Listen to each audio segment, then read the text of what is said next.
자, 여러분, 오늘부터 물리 1을 수능 특강 교재로 같이 공부해 보도록 합시다. 작년에 비해 물리 1에서 돌림힘, 유체역학, 그리고 송전 문제 등이 빠져서 물리 1이 좀 가벼워졌다고 여겨지는데, 가벼워진 건 사실이지만 좀 이렇게 깊이 있게 공부해야 될 필요성은 더욱더 있어졌다고 생각이 되어집니다. 부분적으로 나눠보면 크게 역학 파트가 있고, 그리고 전자기장 파트가 있고, 그리고 파동과 빛 파트가 있습니다. 오늘부터 쌤과 함께 1강 힘과 운동부터 같이 공부해 보도록 합시다. 오늘 같이 공부할 단원에서는 스칼라와 벡터의 개념, 그리고 속도와 가속도의 의미에 대해서 먼저 첫 번째로 공부를 해보고, 두 번째로는 등속 직선 운동, 그리고 등가속도 운동에 대해서 이해하고 그 그래프를 한번 해석해 보도록 하겠습니다. 세 번째는 힘의 합성과 평형, 그리고 알짜 힘이 무엇인지에 대해서 공부해보고, 네 번째는 뉴턴의 법칙을 배우는데 그 중에서도 특히 작용, 반작용과 힘의 평형에 어떤 차이가 있는지도 같이 한번 보도록 하겠습니다. 대부분의 사람들은 힘과 운동 파트를 좀 이렇게 어려워한다라고 합니다. 이 부분에서 물리 법칙에 대한 정확한 이해가 필요하기도 하고, 주어진 문제를 이해하고 정리하는 것도 쉽지가 않아서 말이죠.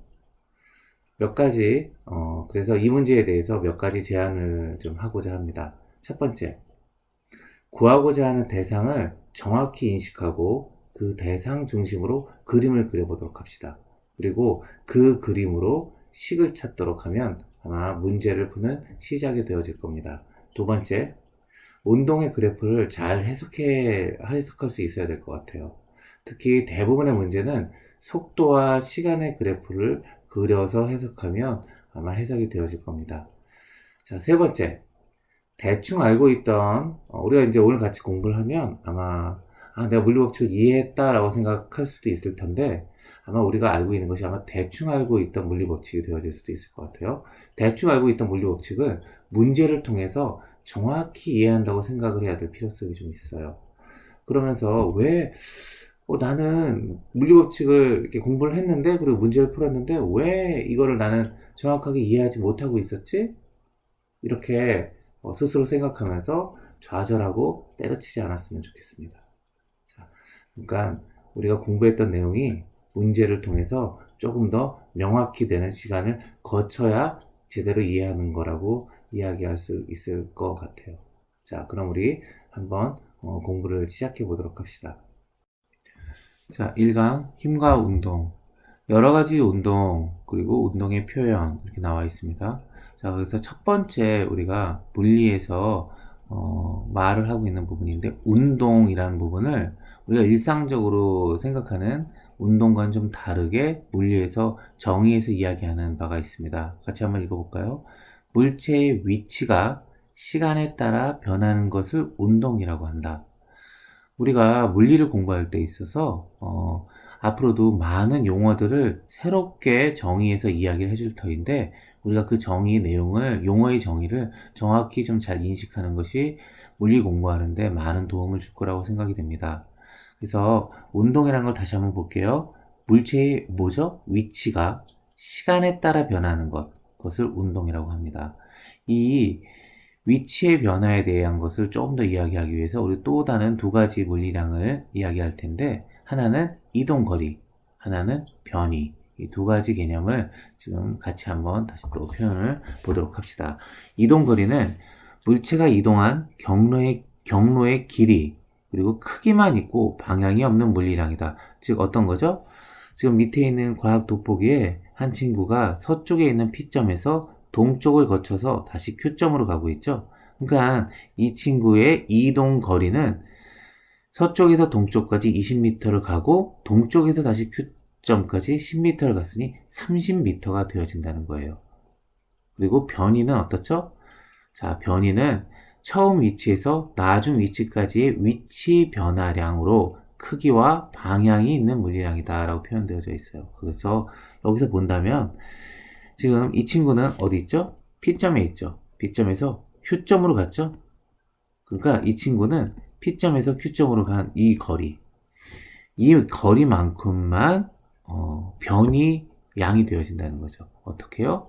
변이는 처음 위치에서 나중 위치까지 위치의 변화량, 즉 이 길이는 얼마겠죠? 예, 10m가 되겠죠. 자, 그래서 과학 돋보기에 나와 있는 거 보면 P에서 Q까지의 이동 거리는 30m, B에서 Q까지의 변이는 동쪽으로 10m라고 이야기를 하고 있어요. 지금 뭐가 하나 더 들어갔죠? 동쪽으로라는 방향이 들어갔죠. 예, 그래서 변이를 이야기할 때는 크기만 얘기하는 것이 아니라 방향을 꼭 이야기해 줘야 된다라는 사실을 우리가 지금 이 파트에서 지금 공부하고 있는 거예요. 자, 우리 그 밑에 또 하나 또 써져 있는 거 보니까 한 방향으로 운동하는 경우라면 이동 거리와 변이의 크기는 같을 거다라는 거죠. 그렇지만 지금 이 예에서 나왔듯이 운동 방향이 변했죠. 서쪽에서 동쪽으로 가다가 다시 동쪽에서 서쪽으로 가는 운동 방향이 변화할 때는 이동 거리가 변이보다는 같거나 크겠죠. 만약에 동쪽에서 운동 방향이 바뀌었는데도 서 있으면 같을 수도 있겠죠. 자, 우리가 지금 배운 게 크기만을 이야기하는 이동거리, 크기와 방향을 이야기하는 변이 두 가지를 배웠는데 이 물리량들을 조금 더 통틀어서 이야기하는 두 가지 개념이 있습니다. 하나는 스칼라라는 물리량이고요. 또 하나는 벡터량이라는 물리량이에요. 즉 스칼라량은 그 방금 배웠듯이 그 크기만을 가지고 고려하는 대상이고, 벡터량은 크기와 방향 두 가지를 가지고서 고려하는 대상인 거예요. 자, 우리가 자꾸 이렇게 크기를 정하는 스칼라량과 크기와 방향을 고려하는 벡터량 자꾸 이렇게 나눠서 지금 생각을 하고 있는데 왜 이게 물리에서 중요한지 잠깐만 예를 하나 들어볼까요? 자, 우리 어떤 물체가 하나 있어요. 이 A라는 물체를 지금 우리가 40N으로 힘으로 40이라는 힘으로 이쪽 방향으로 잡아당길 때와 40이라는 힘으로 이쪽 방향으로 잡아당길 때 운동하는 게 다르겠죠? 예. 가는 방향이 달라지기 때문에 운동하는 것이 달라질 거예요.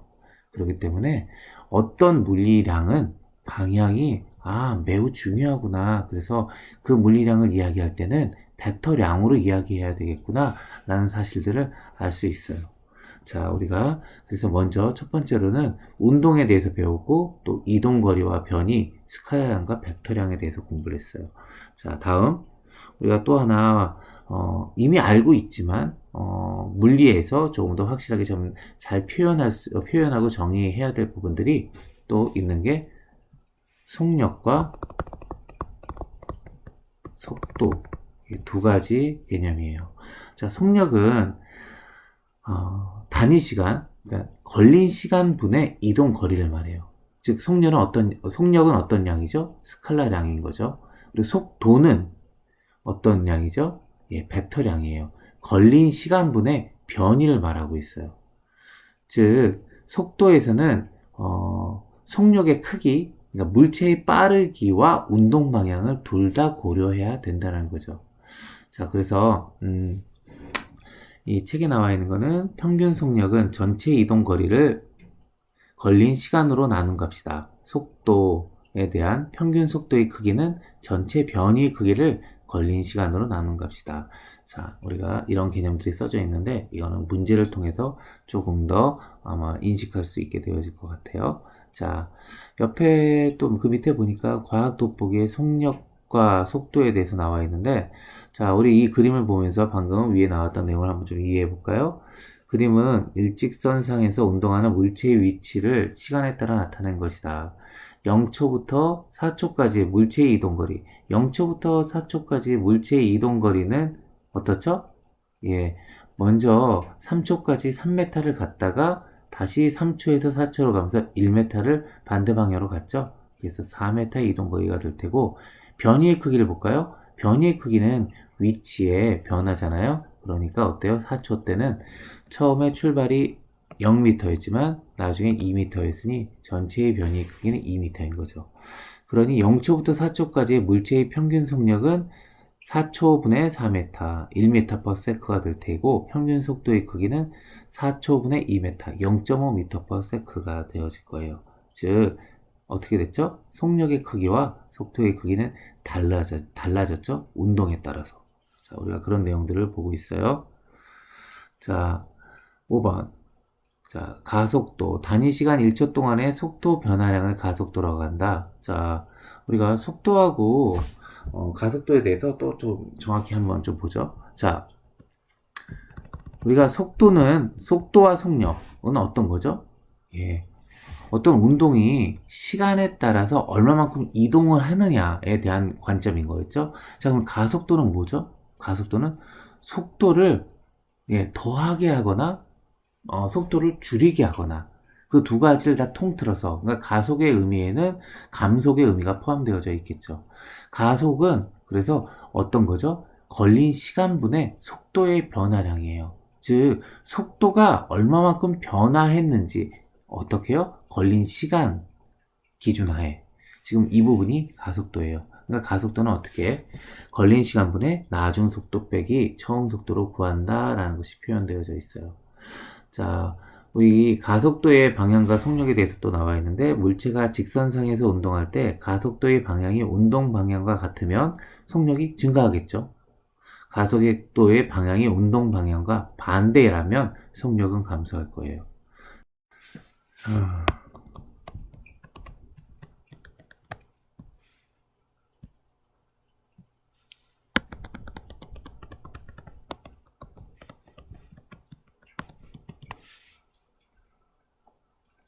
자, 다음 또 내용을 보도록 할까요?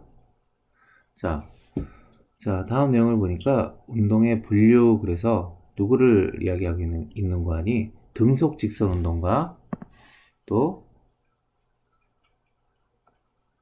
등가속도 직선 운동에 대해서 우리가 주로 이제 배우게 될 거예요. 자, 우리 등속 직선 운동에 대해서 한번 생각해 볼까요? 물체의 속도가 일정한 운동. 물체의 속도가 일정한 운동을 등속 직선 운동이라고 한다. 자, 속도가 일정한 직선의 운동. 물체의 빠르기와 운동 방향은 변하지 않으며 등속도 운동이라고도 한다. 자, 일반적으로 뭐 생각해 볼 수 있는 게 좀 있네요. 무빙 워크가 있고 에스컬레이터가 있고 컨베이어 벨트가 있죠. 그렇죠? 한쪽 방향으로 운동 방향이 변하지 않으면서 그 속도, 속력, 그 운동의 속도의 크기 자체도 일정한 그러한 운동을 등속 직선 운동이라고 합니다. 자, 그래서 우리가 잘 알고 있는 그래프가 지금 여기 그려져 있는데 같이 한번 볼까요? 자, 지금 이 그래프를 보면 0초일 때도 속도는 3, 1초일 때도 속도는 3, 2초일 때도 속도는 3, 5초일 때도 속도는 3이에요. 그래서 이거는 지금 속도와 시간의 그래프이고, 그리고 여기 지금 써져 있는 게 보니까 여기 색칠한 부분 있죠? 이 색칠한 부분의 면적이 변이라고 써져 있죠. 자, 우리가 속도와 시간의 그래프니까 속도는 어땠죠? 예, 속도라 하면 걸린 시간분의 변위량이었잖아요. 자, 그러니 속도에다가 어때요? 이 면적은 어떻게 구하죠? 세로 곱하기 가로니까 이 면적은 속도 곱하기 시간, 세로인 속도와 가로인 시간을 곱하면 이 면적이 나올 거죠. 그 시간과 속도를 곱하니 변위가 나온 거예요. 즉, 변위는 속도 곱하기 시간을 통해서 구할 수 있으니까 이 면적이 뜻하는 바는 변이구나 라는 사실을 알 수 있죠. 만약에 우리가 속력과 시간의 그래프였다면 이 면적이 뜻하는 건 이동거리였겠죠. 자, 우리가 또 하나 여기서 또 하나 알 수 있는 거는 또 하나 이것도 알고 넘어갑시다. 지금 이 속도와 시간의 그래프에서 이 기울기는 지금 어떻죠? 기울기는 0이죠. 이 기울기가 말하고 있는 바가 또 뭘까요? 기울기라 하면 우린 이거잖아요. x의 변화량분의 y의 변화량. 즉 x의 변화량이 뭐죠? 시간분의 y가 뭐죠? 속도. 이 속도의 변화량인 거예요. 자, 시간의 변화량분의 속도의 변화량이 뭐죠? 예, 이게 가속도죠. 네. 그러니 이 그래프, 속도와 시간의 그래프에서 기울기가 뜻하는 바는 가속도를 표현할 거예요. 그리고 또 속도와 시간의 그래프에서 면적을 말하는 부분은 변위를 이야기하죠. 즉, 우리가 속도와 시간의 그래프만 그린다면 가속도의 양도 알 수 있고, 어때요? 변위의 양도 알 수 있어요. 그러니 우리가 앞으로의 모든 문제를 볼 때, 웬만하면 속도와 시간의 그래프를 통해서 많은 문제가 해결되는 것을 보게 될 거예요. 자, 그리고 여기서 지금 가속도가 0이라는 게 뭐죠? 가속도가 0이라는 말 자체가, 등속 직선 운동을 하는 물체구나, 라는 사실을 이해할 수 있을 거예요. 자, 지금 이 속도와 시간의 그래프를 보고서 우리가 지금 어떻게 한 거예요? 위치와 시간의 그래프를 유추해서 같이 한번 또 그려본 거죠? 자, 이걸 보니까 어때요? 자, 위치와 시간의 그래프에서 지금 나와 있는 5초대에서의 어때요? 위치가 15죠. 그러니 우리가 이 속도와 시간의 그래프에서 이 변위를 말하고 있는 이 15라는 메타가 5초일 때 15라는 점으로 바뀌겠죠? 예, 그렇게 우리가 그래프를 그릴 거예요. 또 하나, 지금 이 위치와 시간의 그래프에서의 기울기가 의미하는 바가 뭐죠? 이 기울기가 이 속도에서의 이 속도의 값인 거예요. 그죠? 속도라는 것이 시간분의 위치, 시간분의 변이이니까 지금 이 위치와 시간의 그래프에서 시간분의 위치, x의 변화분의 y의 변화, 이게 기울기잖아요. 이 기울기가 이 속도를 말하는 거죠. 자, 그러니까 우리가 이 속도와 시간의 그래프를 보고서 위치와 시간의 그래프를 바로 그릴 수 있다는 거예요. 어때요? 속도의 기울기가 3이니 처음 시작점은 0이지만 0에서 3의 기울기로 가는구나. 하나, 둘, 셋, 3의 기울기로 가는구나. 그런 그래프가 되겠구나 라는 사실을 알 수 있죠. 그리고 어때요? 5초일 때는 우리가 알 수 있겠죠? 예, 면적의 변이가 15니까 15. 이렇게 우리가 그림을 그릴 수 있다라는 이야기가 여기 지금 나와 있는 거예요. 아마 앞으로 문제를 통해서 이 문제를 이런 식의 해석 방법을 엄청 많이 할 거예요. 우리 그때 좀 더 자세히 한번 보도록 합시다. 자, 두 번째, 이번에는 등속 직선 운동에서 자, 운동의 분류에서 두 번째, 속력만 변하는 운동에 대해서 한번 봅시다. 자, 속력만 변하는 운동 중에 얘가 나와 있네요. 언덕을 내려오는 자전거, 아래로 떨어지는 공, 위로 던져 올라가는 공. 자, 우리 이 모든 경우에 대해서 지금 어떤 힘이 작용하고 있죠? 예, 중력이라는 힘이 작용하고 있어요. 그 중력이라는 힘 때문에 일정한 가속도가 주어지고 있는 거죠. 뭐 앞으로도 배우겠지만 F는 ma라는 우리가 공식을 이미 알고 있는 친구들도 있을 거예요. 자, 어때요? m이 말하는 건 질량, F가 말하는 건 힘, A가 말하는 가속도. 즉 대부분의 물체가 질량이 일정한 형태일 테니까 어때요? 힘과 가속도는 비례한다는 거죠. 즉 중력이 일정하게 걸려있는 언덕을 내려오는 자전거, 아래로 떨어지는 공, 위로 던져 올라가는 공에는 똑같은 가속도가 주어져 있을 거예요. 자, 우리 한번 볼까요? 속력만 변하는 운동. 물체의 운동 방향은 변하지 않고 빠르기만 변하는 가속도 운동이다. 자, 지금 가속도 운동으로 표현했죠? 세 번째, 운동 방향만 변하는 운동 중에 지금 나와 있는 건 회전 관람차, 그리고 회전 그네, 그리고 선풍기의 날개, 이렇게 나와져 있네요. 자, 얘네들은 지금 보면 어때요? 물체의 빠르기는 변하지 않아요. 우리 회전 관람차 생각하면 어때요? 예, 돌고 있는 요 속력 자체가 바뀌진 않죠. 그런데 어때요? 운동하는 방향이 계속 바뀌고 있어요. 운동하는 방향이 처음엔 이렇게, 그 다음에 이렇게, 이렇게. 네, 이거 접선인데 좀 그렇죠? 그림이. 자, 그 다음에 이렇게, 그 다음에 이렇게, 이렇게, 이렇게. 운동 방향이 계속 바뀌죠? 하지만 그 크기는 같아요. 이런 운동들을 이야기하고 있죠. 자, 지금 이런 운동들이 있다라는 사실들을 지금 여러 가지 경우들을 보이고 있어요. 자, 지금 등속 원운동에서 방금 그 운동 방향과 잘 나와 있네요. 한번 읽어볼까요? 그림과 같이 줄에 물체를 매달아 일정한 속력으로 원을 그리며 도는 운동을 등속 운동, 원운동이라고 한다. 이때 물체의 속력은 일정하다. 두 번째, 물체의 운동 방향은 원 궤도의 접선 방향이다. 자, 세 번째, 속력은 일정하지만 운동 방향이 매 순간 변하니까 이 운동은 뭐예요? 가속도 운동이라는 거죠. 그리고 가속도의 방향은 지금 어때요? 원의 중심으로 향한다라고 되어져 있어요. 자, 그 부분도 나중에 조금 더 공부해 보도록 합시다. 1번, 지구주위를 일정한 속력으로 공전하는 인공위성, 시계의 바늘, 회전 목마 등이 있다.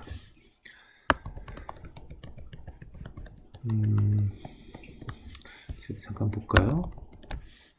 자, 우리가 여기 태양이 있어요. 그리고 여기 지구가 있어요. 그러면 태양과 지구는 서로 잡아당기죠? 자, 우리가 그걸 만유인력의 법칙이라고 하죠.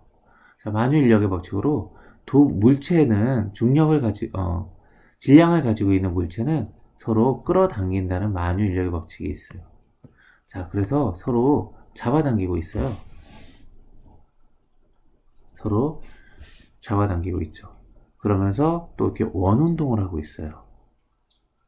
자, 그러니 힘의 방향은 어떻죠? 예, 원의 중심으로 향하고 있다는 거예요.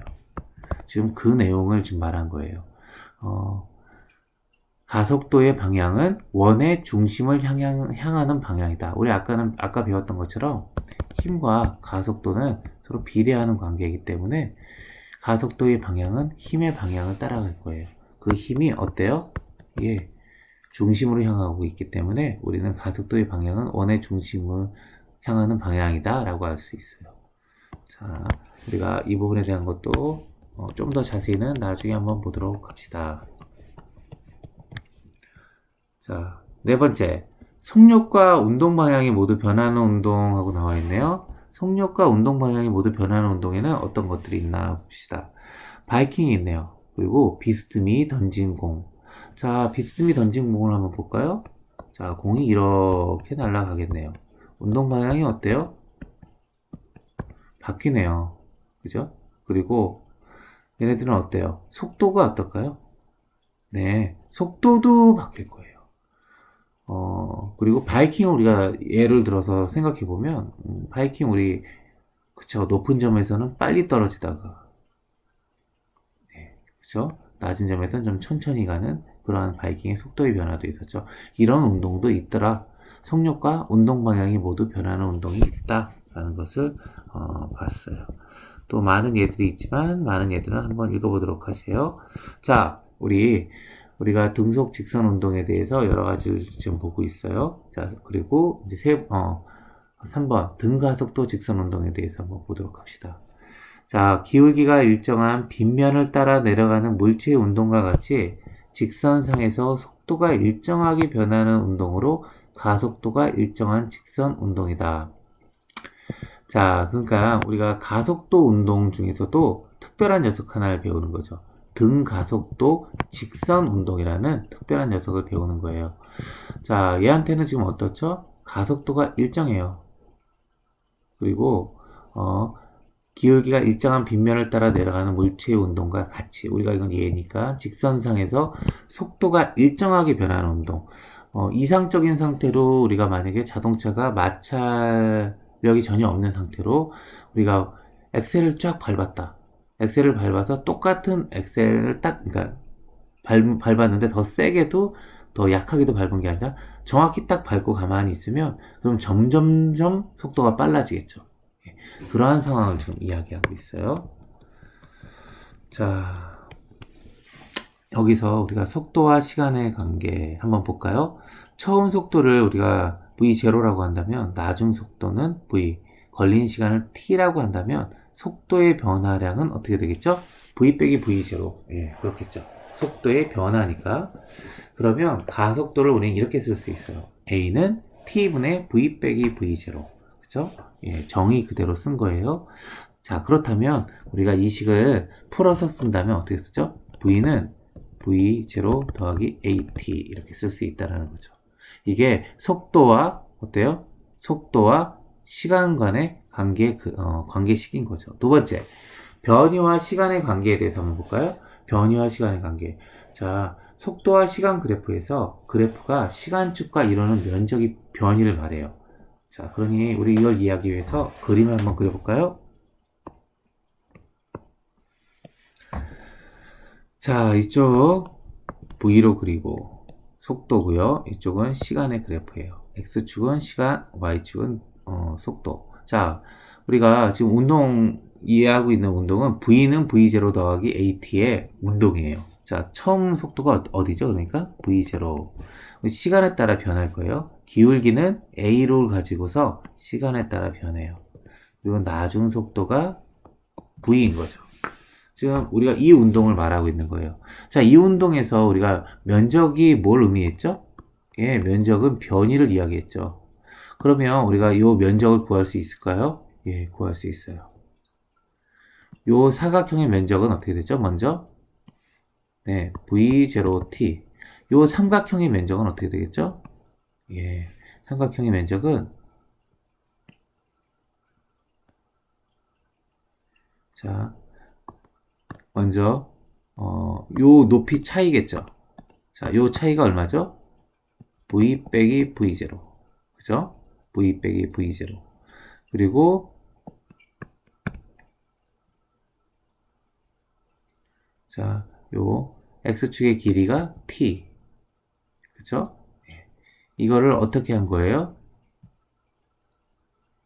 2로 나눠준 게 이 삼각형의 면적일 거예요. 그죠? 자, 근데 우리가 여기서 이렇게 v 빼기 v0에서 t로 이렇게 썼는데 우리가 아까 알고 있었던 게 하나 있었죠? 예, 가속도는 어땠죠? t분의 v 빼기 v0였어요. 그러니까 v 빼기 v0가 at인 줄 아니까, 그죠? 우리가 v 빼기 v0를 at로 넣어주면 얘는 어떻게 될까요? 2분의 at의 제곱이 되어지겠죠? 그래서 v0t 더하기 2분의 at의 제곱을 하니까 그게 얼마예요? 변이 s가 되어지는 거죠. 그래서 여기 변이와 시간의 관계에서 이 식이 나오게 됩니다. 그죠? s는 v0t 더하기 2분의 1 at의 제곱. 자, 우리가 두 번째 식을 또 같이 공부를 해봤어요. 자, 등가속도 직선 운동을 표현하는 두 가지 식을 배운 거죠.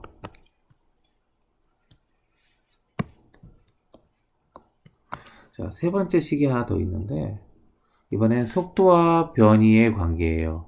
자, 여기서는 사실 그러니까 식을 가지고 우리가 배웠던 식 t는 a분의 v 빼기 v0라는 식과 s는 v0t 더하기 2분의 1 at의 제곱 지금 두 가지 식이었죠? 어떤 식이에요?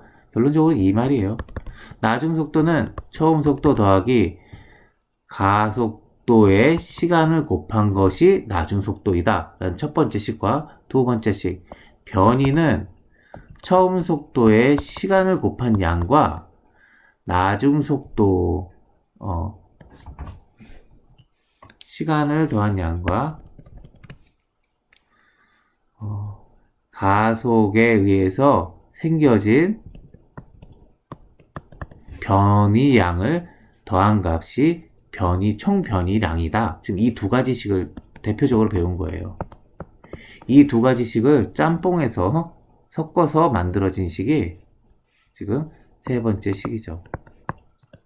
세 번째 식은 어떻게 되어져 있어요? 예, EAS는 V의 제곱 빼기 V0의 제곱 이렇게 되어져 있어요. 그래서 이 단원 지금 공부하는 데에서는 이 1, 2, 3 세 가지가 어때요? 등가속도 직선 운동을 대표하는 세 가지 식이에요. 그러니까 얘를 잘 이해해서 이해하고 외워서 적용할 수 있으면 좋겠죠. 근데 우리 외우는 것보다 잘 이해하도록 한번 해봅시다. 자, 다시 한번 말로 표현해 볼게요. 나중 속도는 어때요? 처음 속도에 가속도 때문에 생긴 속도량을 더한 값이라는 거죠. 자, 이해되겠죠? 자, 그럼 변이량, 총 변이량은 어떻다는 거죠? 처음 속도에 의한 변이량. 그죠? 그리고 어때요? 가속되어져서 적용된 변이량. 두 개를 더한 양이라는 거예요. 자, 우리가 이렇게 1번과 2번을 받아들이도록 외우도록 합시다. 자, 그러면 3번은 어떨까요?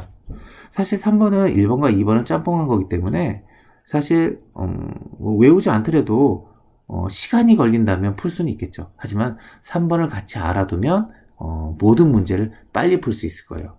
그리고 가뜩이나 우리 여기 지금 나와 있는데 V의 제곱항이 있죠. 속도의 제곱이 대부분 또 우리가 나중에 운동 에너지 뭐 이런 데서 나올 텐데 속도의 제곱을 가지고 운동 에너지를 구할 때 많이 사용되어지기 때문에 3번식도 역시 같이 외워두면 참 많이 도움이 될 겁니다. 자, 그래서 1, 2, 3번씩 잘 외워두도록 하세요. 자, 우리 이 1번과 2번과 3번에 대한 등가속도 직선 운동의 그래프를 그려놓은 게 지금 5번이에요. 우리 한번 볼까요? 자, 5번에 첫 번째 나와 있는 그래프 보죠.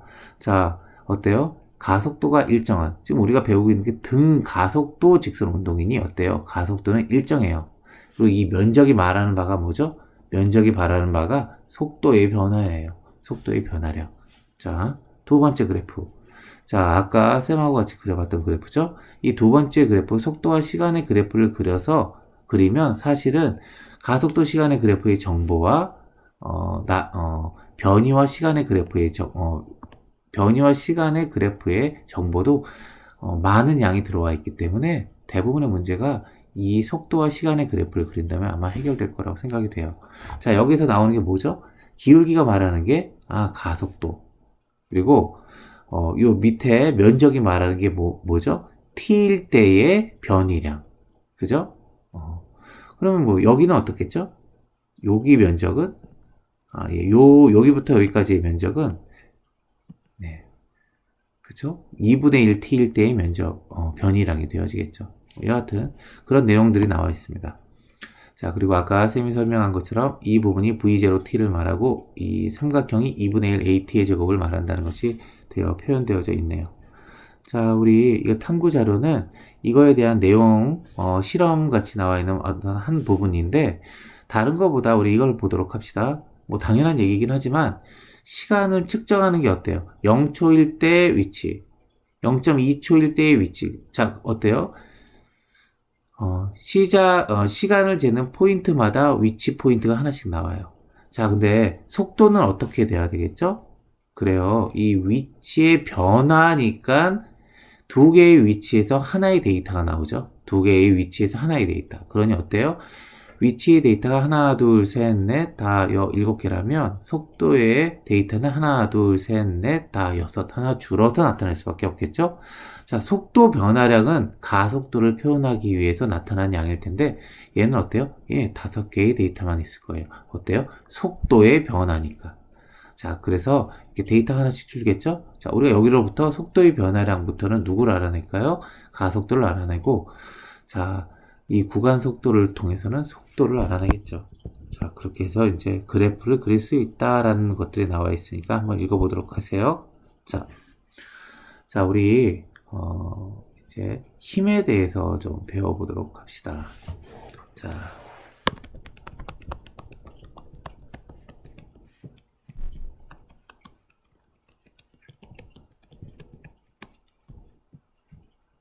자, 힘에 대해서 배워보도록 할 건데, 자, 우리 아까 잠깐 얘기 나왔지만, 힘도 어떤 양이었죠? 네. 힘도 벡터량이라고 이야기를 했어요. 어때요? 힘이, 어떤 물체에 작용하는 힘의 크기도 중요하지만, 그 어느 방향으로 그 힘을 주느냐에 따라서도 운동이 변할 거예요. 그러니까 힘은 벡터량으로 표현해야 될 거예요. 자, 힘은 한번 내용을 봅시다. 물체의 모양이나 운동 상태를 변화시키는 원인을 힘이라고 한다. 자, 그래서 힘의 표시는 어때요? 세 가지 요소를 한대요. 첫 번째, 크기가 중요하다는 거예요. 두 번째, 방향이 중요하다는 거예요. 또 하나, 어디에 작용하느냐가 중요하다는 거예요. 사실 우리가 우리 물리 1에서 빠진 부분, 돌림 힘에 대한 것도 사실 그렇죠. 우리가 이렇게 물체에다 힘을 가해주면 어떻게 될까요? 이 물체가? 물체가 이렇게 돌 거예요. 그런데 이 물체의 무게 중심에다가 힘을 가해주면 이 물체는 앞으로 직선 운동하겠죠. 그죠? 우리가 이 물리 1에서 배우는 모든 지금 이제 돌림힘은 빠졌으니까 모든 문제는 사실 어떤 거예요? 어떤 물체의 그 무게 중심, 그 중심에 힘이 작용되어졌다. 라는 상태로 이상적으로 표현해서 문제를 풀 거예요. 자, 우리 봅시다. 2번 힘의 단위 뉴턴을 사용한다. 힘의 단위는 뉴턴. 우리 단위는 어쨌든 공부하는 사람으로서 잘 알아두도록 합시다. 시험에 나오든 안 나오든 그게 중요한 게 아니라, 자, 1뉴턴은 어때요? 네, 1kg 그리고 곱하기 미터 퍼 세크 제곱에서 나오는 거예요. 자, 이게 어떻게 되는 거죠? 1뉴턴이 힘 F라면 1kg은 질량이겠죠? 그리고 가속도가 미터 퍼 세크 제곱. 자, 우리가 단위를 킬로그램과 미터로 쓰고 뉴턴으로 쓴다는 것 알아두고, 또 하나 우리가 식으로부터 우리가 단위를 알면 사실 식을 유추할 수 있어요. 그래서 단위를 안다는 것도 되게 중요한 부분이에요. 그 물리 법칙을 그 식을 표현해 주고 있으니까. 자, 우리 힘의 합성에 대해서 한번 보도록 합시다. 자, 힘을 우리가 그냥 스칼라량이라면 2 더하기 3은 5일 거예요. 5 더하기 7은 12고. 그런데 우리가 이 벡터량들은 합성하는 방법이 조금 다르게 적용될 거예요. 즉 이런 거.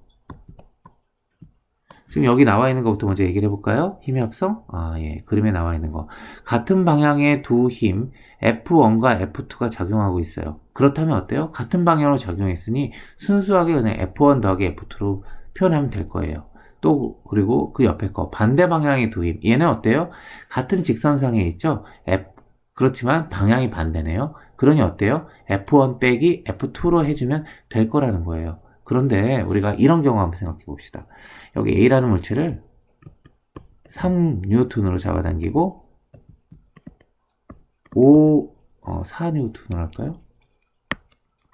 네. 4뉴턴의 힘으로 이렇게 잡아당긴다고 합시다. 이렇게 잡아당기면 어떻게 될까요? 이 물체가. 그쵸? 운동할 거예요. 그런데 어때요? 4뉴턴 쪽으로 조금 더 쏠려서 운동하겠죠? 그렇게 되어질 거예요. 그래서 우리가 이 힘이 어떻게 작용하는지를 조금 더 잘 명확히 알 수 있도록 우리가 식을 한번 볼 건데, 얘가 F1이라고 하고 얘가 F2라고 그러고, 우리가 방향이 있으니까 위에 화살표를 써줘요. 그러면 F1 화살표, F2 화살표, F1 벡터와 F2 벡터가 더해지면 어떤 운동을 하는지, 그 운동을 어떻게 찾는지를 힘의 합성을 통해서 보도록 할 거예요. 즉 이렇게 생각해 보세요. 자, 이 작용점에서, 그쵸? F1은 어때요? 이 크기로, 이 방향으로 지금 작용하고 있죠? 맞아요. F2는 어때요? 이 작용점에서 이 크기로, 이 방향으로 작용하고 있어요. 그러니 우리가 이 합성을 어떻게 할 거예요? 이렇게 하는 게 좋다라는 거죠. F1이 이 작용점에서 이 크기로, 이 방향으로 갔으니 어때요? F2를 1로 이동시키는 거죠. 평행 이동시키면 어때요? 작용점이 여기로 옮겨지겠죠? 그리고 크기가 이쪽으로 갈 거예요. 그리고 방향은 이쪽 방향이겠죠. 이렇게 되어진다면 어때요? 이렇게 합성할 수 있구나라는 생각이 되어질 거예요. 자, 그래서 그림이 좀 삐딱하네요. 다시 한번 그릴게요. 자, 이렇게 되니까 좀 낫네요. 네. 자, 그러니 어떻게 돼요? 이렇게 되어진 방향으로 어때요?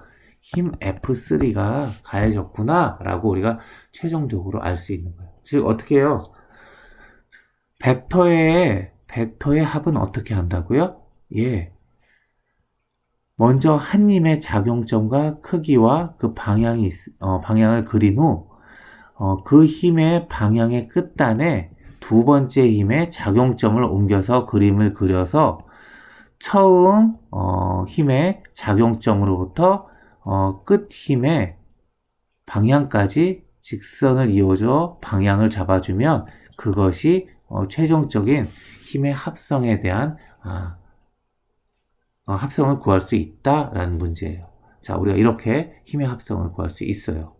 자, 그런데 여기서 보니까 하나가 또 나와 있네요. 알짜 힘이란 말이 나와 있어요. 우리 알짜 힘에 대해서 한번 보도록 합시다. 알짜 힘이라고 써져 있고 가로하고 뭐라고 써져 있죠? 합력이라고 되어져 있죠? 맞아요. 알짜 힘은 합력을 말해요. 한 물체에 여러 힘이 작용할 때 물체에 작용한 모든 힘을 합한 것을 합력 또는 알자 힘이라고 한다라고 써져 있네요. 자, 한 물체에 여러 힘이 작용하고 있어요. 우리 그런 경우 한번 볼까요?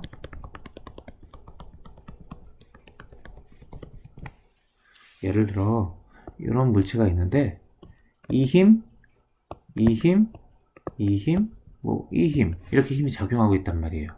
그렇다면 이 물체에 작용하는 최종 힘은 어떤가라고 지금 알고 싶다는 거예요.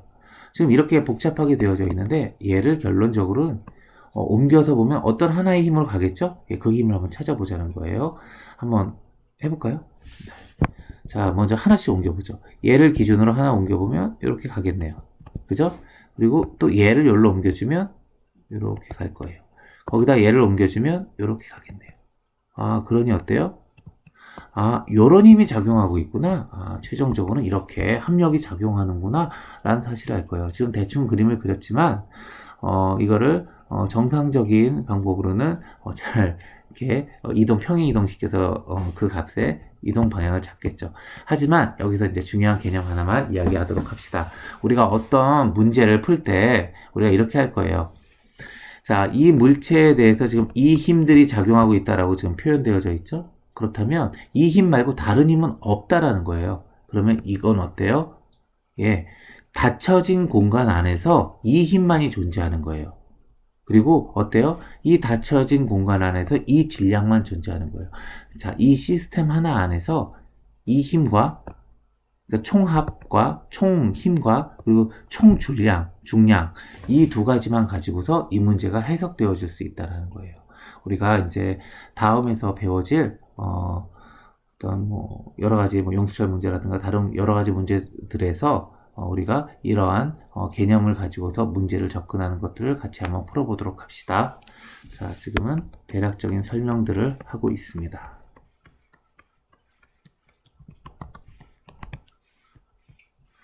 정확히 이해가 안 되더라도 아마 문제를 통해서 그 이해가 탄탄해질 거예요. 그러니까 여기서는 이런 용어들, 알짜 힘이 있구나, 합성을 이렇게 하는구나 이런 것들만 좀 어느 정도 좀 정확히 좀 보고 넘어가도록 합시다. 그러면 문제를 통해서 조금 더 구체화되고 탄탄해지도록 하는 시간을 거치도록 할 거예요. 자, 세 번째, 힘의 평형에 대해서 지금 나와 있네요. 한 물체에 작용하는 힘들의 합력이 제로라는 거예요. 즉 어때요? 한 시스템 안에 방금 쌤이 표현했던 말처럼 한 시스템 안에 한 물체가 있어요. 그리고 그 물체에 작용하는 어떤 힘들이 있어요. 근데 그 힘들의 총합이 제로라는 거예요. 이 힘들이 어때요? 그러면 서로 평형을 이룬다고 하고 이 물체는 힘의 평형 상태에 있다라고 하죠. 자, 어때요? 합력, 힘들의 합력이 제로니까 얘는 어때요? 예, 가속도도 제로겠죠. 그러니 어때요? 정지하고 있었으면 정지하고 있을 터이고 등속으로 움직이고 있었으면 일정한 속도로 어떻게 움직이고 있었으면 계속 그 속도대로 움직일 거예요. 그죠? 우리가 그게 물리적으로 이해하는 물리적으로 이해하는 생각이에요. 자, 우리가 한번 같이 한번 좀 나눠봤고요. 자, 1번. 여기 나와 있네요. 정지해 있거나 등속 직선 운동을 하는 물체는 힘의 평형 상태에 있다. 자, 어때요? 두 가지가 다 같은 경우라는 거예요. 지금 힘이 없다라는 말은 정지해 있는 녀석은 계속 정지해 있을 거고 등속으로 움직이는 애는 등속으로 움직일 거예요. 둘 다 지금 어때요? 예, 둘 다 가속도가 제로인 상태란 이야기예요. 자, 두 번째. 한 물체에 작용하는 두 힘의 크기가 같고 방향이 반대이면 두 힘은 평형을 이룬다는 거예요. 한 물체에 작용하는 두 힘의 크기가 같죠? 예, 한 물체에 작용하는 두 힘의 크기가 같아요. 근데 방향이 반대예요. 작용점은 하나죠? 자, 이러한 것이 힘의 평형이다. 그래서 이제 힘의 합성 여기 나와 있는데 이거 우리가 설명했으니까 넘어가도록 하겠습니다. 자, 우리 이제 뉴턴의 운동 법칙에 대해서 배울 건데, 자, 우리가 뉴턴의 운동 법칙 하면 제일 먼저 떠오르는 애가 누구죠? 예, F는 ma예요. F는 ma라는 뉴턴의 운동의 법칙 하면 대표적으로 떠오르는 애인데 얘보다 먼저 누가 나와 있어요? 뉴턴 운동 제1법칙은 관성 법칙이라는 게 먼저 나와 있네요. 자, 이거예요. 관성의 법칙이 1법칙으로 나와 있는 이유는 관성의 법칙이 성립하지 않고, 그러니까 관성의 법칙이 먼저 표현되지 않고는 운동 제2법칙인 F는 MA를 설명할 수 없기 때문이에요. 그래서 먼저 기반이 되어지는 관성의 법칙, 즉 우리가 살고 있는 이 물리 세상은, 이 세상은 관성이 지배하고 있다라고 표현을 해요. 자, 우리 한번 봅시다. 어떤 내용인지. 자, 관성. 물체가 자신의 운동 상태를 계속 유지하려는 성질이다. 자, 이게 관성에 대한 뜻이에요. 자, 이런 뜻들을 우리 정확히 좀 이해하자고 했었죠? 자, 관성. 물체가 자신의 운동 상태를 계속 유지하려는 성질이다. 자, 그렇다면 어떻겠죠? 예, 정지하고 있는 녀석은 정지하고, 그리고 어때요? 움직이고 있는 녀석은 계속 그 상태로 움직이려고 할 거예요. 그게 관성이에요. 1번, 정지해 있는 물체는 계속 정지해 있으려는 성질이 있다. 2번, 운동하는 물체는 계속 같은 속도로 운동하려는 성질이 있다. 3번, 질량이 클수록 운동 상태를 변화시키기 어려우며 관성이 크다. 자, 이 세 가지 내용을 관성에서 지금 나와 있어요. 자, 우리 한번 봅시다. 우리가 관성은 많이 이미 느끼고 있는 것들인데, 먼저 첫 번째로는 많이 이야기하는 게 달리는 버스. 자, 나에 있는 달리는 버스가 갑자기 멈추면 어때요? 버스와 함께 나는 움직이고 있었잖아요. 그런데 버스는 어떤 힘에 의해서 섰어요. 그렇지만 나는 어때요? 움직이고 있었던 상태를 계속 유지하려고 해요. 그러니 내 몸이 앞으로 쏠린다는 거죠. 자, 가를 한번 볼까요? 휴지를 갑자기 잡아당기면 휴지가 풀리지 않고 끊어진다. 자, 휴지를 뭐 천천히 잡아당기면 잘 풀리잖아요. 그런데 세게 갑자기 탁 하면 어때요? 뚝 하고 끊어져요. 왜요? 휴지가 원래 정지해 있었잖아요. 근데 지금 갑자기 빨리 움직이는 힘을 콱 줬어요. 그러니까 어때요? 정지하려고 있는 성질이 있었기 때문에 휴지는 정지해서 뜯어진 데만 뜯어져 나온 거죠.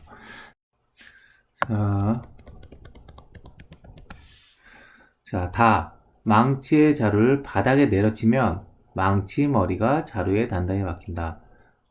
망치의 자루를 바닥에 쿵 하고 내려치면 어떻게 돼요?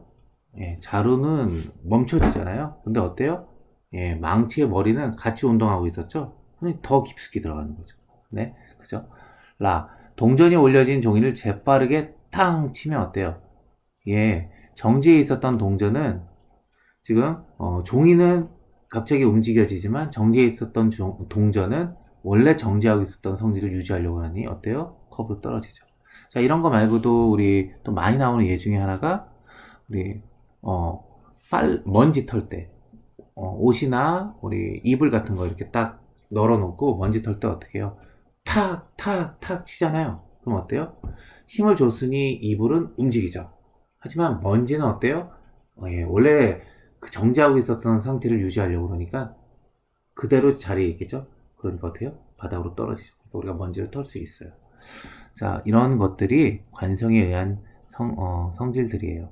자, 뉴턴 운동 제일법칙 관성에 대해서 우리가 조금 더 한번 자세히 정확하게 한번 보도록 하면 관성에 대한 건 배운 거고, 물체에 작용하는 알자 힘이 제로일 때 정지해 있는 물체는 계속 정지해 있고 운동하는 물체는 계속 등속 직선 운동을 한다. 이것을 뉴턴 운동 제일법칙 또는 관성의 법칙이라고 한다. 그래서 갈릴레이 사고 실험에서 우리 이거 있네요. 이건 한번 읽어보도록 하세요. 자, 넘어갈게요. 자, 우리 여기 내용 뉴턴 운동 제2법칙 들어왔어요. 한번 봅시다. 뉴턴 운동 제2법칙에서는 우리 가속도 법칙이라고 그래가지고, 자, 여기 어떤 실험을 하나 했는데 뭐 다른 실험은 아니고 똑같이 이제 시간에 따라서 위치의 변화, 또 위치, 속도의 변화, 속도의 변화야 가속도. 자, 이렇게 우리가 측정한 것들이 있어요. 이걸로부터 우리가 그림을 쭉 해서 보니까 어때요? 결론적으로 이 말이에요. 힘과 가속도는 어떤 관계가 있더라. 어떤 관계요? 비례 관계가 있더라. 라는 사실을 안 거예요. 그리고 또 어때요? 힘과 질량도 어떤 비례 관계가 있더라는 사실을 한 거예요. 지금 이게 이 그래프예요. 한번 봅시다. 자, 시간에 따라서 속도가 어때요? 예, 힘을 계속 지금 1F, 2F, 3F 이렇게 주는 거에 따라서 어때요? 속도가 그래프가 기울기가 어때요? 1배, 2배, 3배로 커지는 걸 보고 있어요. 그죠? 기울기가 커지고 있죠? 속도와 시간의 그래프에서. 자, 그래서 어떻게 돼요? 아, 힘과 가속도와는 어떤 비례 관계가 있구나라는 사실을 알게 된 거예요. 그죠? 자, 그리고 또 하나. 자, 또 하나. 자, 우리 이걸로 얘기하지 말고 질량과 가속도의 관계가 나와 있네요. 자, 지금 어때요?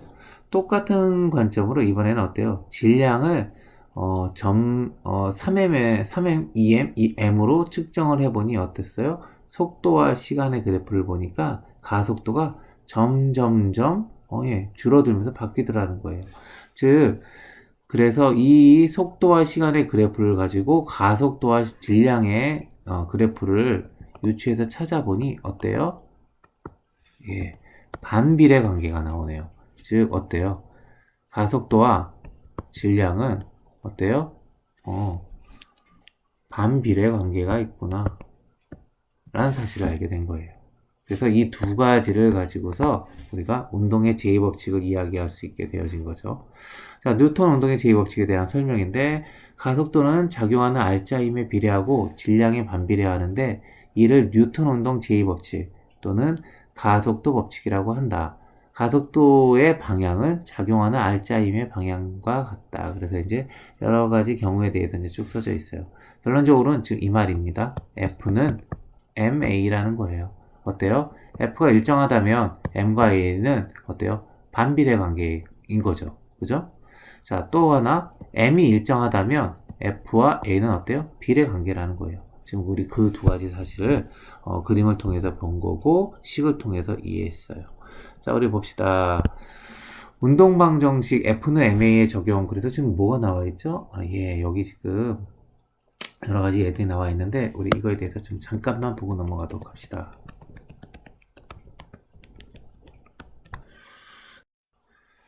자, 운동방 정식 F는 MA에 적용. 그래서 과학 돋보기 나와 있는 부분을 같이 봅시다. 여러 물체가 함께 운동하여 가속도의 크기가 같은 경우 하나의 물체처럼 생각하여 다음과 같이 물체의 가속도를 구한다. 첫 번째, 함께 운동하는 물체들의 질량을 모두 더한다. 지금 어떻죠? 첫 번째 그림에서는 A와 B 서로 닿아져서 지금 되어져 있는 거고 그 밑에는 A와 B가 끈으로 연결되어져 있고 하지만 그 총 질량은 어떻다는 거예요? MA 더하기 MB라는 거죠. 그쵸? 총 질량이 어떠냐라는 부분을 이야기하고 있어요. 자, 뭐 두 번째 그림에도 똑같아요. 사실 MB와 MA가 또 끈으로 연결되어 있잖아요. 그러니 어때요? 총 질량은 MA 더하기 MB라는 거죠. 세 번째 그림에도 역시 똑같아요. MA와 MB가 끈으로 연결되어져 있으니까 총 질량은 MA 더하기 MB라는 거죠. 함께 운동하는 물체들의 질량, 그러니까 총 질량이 이 시스템 안에서 총 질량이 얼만데? 라는 얘기예요. 그게 1번이에요. 2번, 운동하는 물체들에게 작용하는 외력만을 모두 더한다. 자, 물체들 사이에 상호작용하는 힘은, 서로 상호작용하는 힘은 고려 대상이 아닌 거죠. 자, 근데 지금 2번의 말은 이거예요. 이 시스템 안에 작용하고 있는 힘은 뭔데? 라는 이야기예요. 그 힘만 찾고자 하는 거예요. 자, 첫 번째 그림에서는 힘이 뭐예요? F만 주어지고 있죠? 그러니까 가속도는 어떻게 구해요? 총 질량분의 F, 그게 가속도인 거예요. 자, 두 번째 그래프에서 볼까요? 두 번째 그래프에선 힘이 어떤 건데, 힘이 지금 주어진 힘이 뭔데? 라는 것만 딱 보죠. 자, 뭐예요? 바로 이거예요. MA 곱하기 G인 거예요. 자, 어때요? 지금 중력 가속도가, 중력이 작용하고 있는 거는 A 물체에 지금 중력이 작용하고 있죠? 그렇죠. A 물체의 질량에 대해서, 질량 MA에 대해서 중력 가속도가 작용하니까 그 중력 가속도, MA와 중력 가속도 G를 곱한 중력만이 이 시스템 안에 적용되고 있는 힘이에요. 그러니 어떻게 돼요? 가속도는 MA 더하기 MB 총 질량분의 총 힘 MA 곱하기 G, 이게 가속도 A라는 거예요. 자, 이 도르의 문제는 또 어때요? 총 질량은 MA 더하기 MB가 또 맞고요. 여기에 작용하는 총 힘은 얼마냐는 거예요. 자, 볼까요? MA에 작용하는 중력이 얼마예요? MA 곱하기 G일 테고, 그죠? MB MB 질량에 작용하는 중력은 MB 곱하기 G인 거예요. 그렇다면 어떻게 되겠어요? 지금 일단 MB가 더 무거워 보이네요. 그러니 MB를 앞에 쓸게요. 보죠. MB 빼기 MA 가로 닫고 G 이게 뭐예요? 예, 총 힘의 합이에요. 이게 MA G 이게 MB G 자 이렇게 되어져 있으니 어때요? 예, 두 힘의 합이 되겠죠. 근데 두 힘의 합이 둘 다 밑으로 잡아당기는 것처럼 보이세요? 예, 그렇지 않죠. 사실은 한 녀석 기준으로 얘는 어때요? 반대 방향으로 작용하고 있는 거죠. 그러니 전체적으로 이 시스템 안에 작용하고 있는 힘은 얼만데? 라고 물어본다면 우리 이렇게 쓸 수 있다는 거예요. MB 빼기 MA 곱하기 G라는 거죠. 이게 시스템에 작용하는 힘, 그리고 시스템에 작용하는 질량 얼마? MA 더하기 MB. 그래서 이 두 개를 나눠주면 그게 이 시스템의 가속도구나 라고 인식할 수 있다는 거예요. 자, 이게 이 내용이고 앞으로 예, 이렇게 해석해서 아마 많은 문제를 풀 수 있을 거예요. 자, 아마 이제 곧 우리 설명 내용이 끝나가는데 아마 우리 공부하는 친구들이 먼저 혼자서 문제를 좀 풀어봤으면 좋겠어요. 뒤에 나오는 2점짜리, 3점짜리 문제들을 스스로 좀 풀어보고 또 생각해보고 또 쌤하고 같이 이렇게 인터넷으로 이렇게 해서 같이 수업도 한번 해보고 온라인으로 이렇게 수업하면서 또 혹시 나중에라도 뭐 질문사항이 있다면 댓글이나 혹은 예, 이렇게 남겨주시면 거기에 대한 답변도 줄 수 있을 것 같아요. 자, 우리 뉴턴 운동 제3법칙 작용 반작용 법칙에 대해서 한번 봅시다. 자, 두 물체 사이에 작용하는 힘이다. 자, 이 부분은 우리 한번 지금 어때요? 여기 보면 두 친구가 서로 밀고 있네요. 자, 어떨까요? 두 친구가 밀고 있는데 서로 움직이지 않아요. 지금 그런 상황이에요. 자, 왼쪽에 있는 친구가 A라고 하고 오른쪽에 있는 친구가 B라고 한다면 A가 B를 밀 때 어때요? 그쵸? A가 B를 밀 때 A는 B한테 작용점을 두고 밀겠죠? 힘을 주고. 그쵸? A와 B가 서로 밀고 있다면 서로 이렇게 밀고 있다면 어때요? A는 B한테 작용점을 두고 밀고 있고 B는 어때요? A한테 작용점을 두고 밀고 있어요.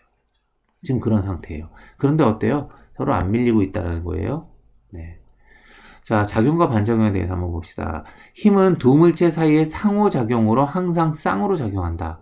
쌍으로 작용하는 두 힘의 크기는 같고 방향은 반대이다. 자, 이거 아까 뭐하고 비슷하죠? 힘의 평형하고 말이 비슷하죠? 우리 이따가 한번 비교해 보도록 합시다. 즉 물체 A와 물체 B가 상호작용하였을 때 A가 B에 작용하는 힘 FAB와 B가 A에 작용하는 힘 FBA가 있다. 서로 상대방한테 작용한다는 거죠. 이때 FAB를 작용이라고 한다면 FBA는 반작용이라고 한다는 거예요. 작용하는 두 힘 사이에는 다음과 같은 관계가 성립한다. 어때요?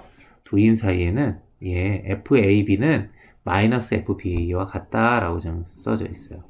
자, 그래서 뉴턴 운동 제3법칙은 작용과 반작용은 어때요? 항상 크기가 같고 방향은 반대다. 이를 뉴턴 운동 제3법칙 또는 작용 반작용 법칙이라고 한다. 그래서 얘가 있는데 얘를 한번 보도록 합시다. 골프채로 골프공을 칠 때 어때요? 골프채는 골프공한테 어때요? 작용을 주고 골프공은 골프채한테 반작용을 준다는 거예요. 어쨌든 그렇게 힘이 가해진다는 거죠. 자, 지금 평지 위에 어떤 무거운 돌이 하나 있네요. 이 돌 때문에 이 돌이 이 평지한테 가해주는 힘이 작용이라면 이 평지가 돌한테 가해주는 힘은 반작용이 되어질 거라는 거예요. 그리고 태양과 지구가 서로 잡아당기고 있는 부분도 역시 작용과 반작용으로 설명하고 달리기 선수가 지금 이 발판이라고 하나요? 이 발판을 밟고 튀어나갈 때도 역시 어때요? 작용과 반작용을 설명할 수 있다는 부분이에요. 자, 어때요? 이걸 보면서 우리가 이야기할 수 있는 거는 어때요? 힘은 항상 쌍으로 작용하고 있죠? 작용, 반작용에서 또 작용과 반작용을 나타낸 두 화살표의 길이는 같아요. 그리고 방향이 반대예요. 자, 포인트로는 작용, 반작용인 두 힘의 크기는 같고 방향은 반대이다. 두 번째, 작용, 반작용 법칙은 두 물체가 서로 접촉해 있든 어때요? 가나, 나나, 라는 접촉해 있네요. 근데 다는 접촉 안에 있죠? 예, 모두 성립한다는 거예요. 자, 작용, 반작용의 예로 또 하나 있는 게 가스가 로켓을 미는 힘, 로켓이 가스를 미는 힘. 자, 두 번째, 노가 물을 미는 힘, 물이 노를 미는 힘. 자, 세 번째, 달이 지구 주위를 공전할 때 달이 지구를 당기는 힘, 지구가 달을 당기는 힘. 이 모든 것이 작용, 반작용이라는 거예요. 작용, 반작용과 두 힘의 평형을 지금 비교하고 있는데 과학 돋보기를 통해서 한번 두 개의 차이점과 비교를 한번 보도록 합시다. 두 물체 사이의 상호작용으로 나타난 두 힘은 작용, 반작용 관계라 하고 한 물체에 작용하는 두 힘의 합력이 제로일 때 두 힘은 힘의 평형 관계라고 한다. 그죠? 작용, 반작용인 두 힘과 힘의 평형을 이루는 두 힘은 어때요? 서로 크기가 같고 방향이 반대이지만 두 힘의 작용점이 다르다는 거예요. 지금 차이가 어떤 거예요? 공통점은 뭐예요? 두 힘은 크기가 같고 방향이 반대예요. 그렇지만 차이점은 어때요? 작용, 반작용은 두 힘이 서로 다른 물체에 작용해요. 그죠? 가스가 로켓에, 로켓이 가스를. 그죠? 작용과 반작용. 작용점이 서로 다른 데에 있다라는 거예요. 근데 힘이 평형을 이루는 상태는 어때요? 한 물체에 힘 FA와 FB가 가해진 상황이에요. 그랬더니 어때요? 두 힘 모두 한 물체에 작용하고 있어요. 작용점이 같아요. 합성하면 그때 R자 힘이 제로가 되는 거예요. 자, 그러니까 두 개의 차이점을 알겠죠? 예, 작용점으로 구분 짓는다 입니다. 자, 우리가 이렇게 해서 오늘 자, 힘과 운동에 대해서 쭉 공부를 해봤는데 어때요? 조금 어렵기도 하고 조금 이해가 되는 부분도 있고 할 거예요. 아마 한 번 들어서는 잘 이해가 안 되는 부분도 한 번 더 듣게 되면 또 이해가 되어지기도 할 거예요. 자, 근데 또 그렇다고 너무 반복적으로 이 부분만 듣는 것이 아니라 한 번 내지 두 번 정도 듣고 난 후에는 어때요? 예, 방금 나와 있던 문제. 자, 어디 있었죠? 수능 테스트 2점짜리 정도쯤은 스스로 한번 풀어보는 게 좋을 것 같아요. 그러고 나서 조금 또 이해 안 되는 부분, 이런 부분들이 있다면 다시 한번 설명을 듣고, 다시 한번 내용을 다시 한번 듣고, 다시 한번 풀어보고. 그래서 2점, 3점짜리를 풀고 난 다음에, 쌤이, 다음 강의에서 2점과 3점짜리를 풀어줄 테니, 본인이 푼 생각과 또 쌤이 푼 것과 또 그리고 이 책에는 답안지가 있으니까 그 모든 것들을 다 한번 공부하면서 이 내용을 자신의 것으로 만드는 시간이 여러분들한테 있었으면 좋겠다는 생각이에요. 자, 오늘은 여기까지 하고 자, 모두들 수고했어요. 자, 여기까지.